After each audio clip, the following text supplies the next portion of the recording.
Hey everyone, it's your friendly neighborhood narrator here, diving into a topic that's crucial for all my fellow immigrants out there. Understanding the intricacies of local laws can be quite the hurdle, but today, I'm here to break down one that you absolutely need to know about, Law Number 89 of 1960. Let's get into it. So what's this law all about? Well, it's a piece of legislation that was introduced way back in 1960, primarily focusing on rental agreements.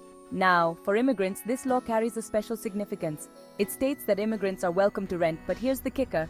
Your rental agreement needs to comply with the old rent laws. Now, why should you care? Because, my friends, ignorance of this law isn't just an oopsie. It could lead to your expulsion from the country. Yes, you heard that right. Violating this seemingly mundane law can have some pretty serious consequences. But fear not. I'm here to guide you through it. First things first, make sure that when you sign a rental agreement, it's approved under the old rent law regulations. This might require some additional paperwork or even a chat with a legal advisor. Trust me, it's worth the extra effort to ensure everything is squared away. You might be wondering, why is this old law still in effect? Well, laws are like old habits. They die hard. Plus, they often exist because they serve certain economic or social purposes. Understanding these can give you insights into more than just your rental agreement. It can provide a glimpse into the societal framework of your new home. Lastly, stay informed.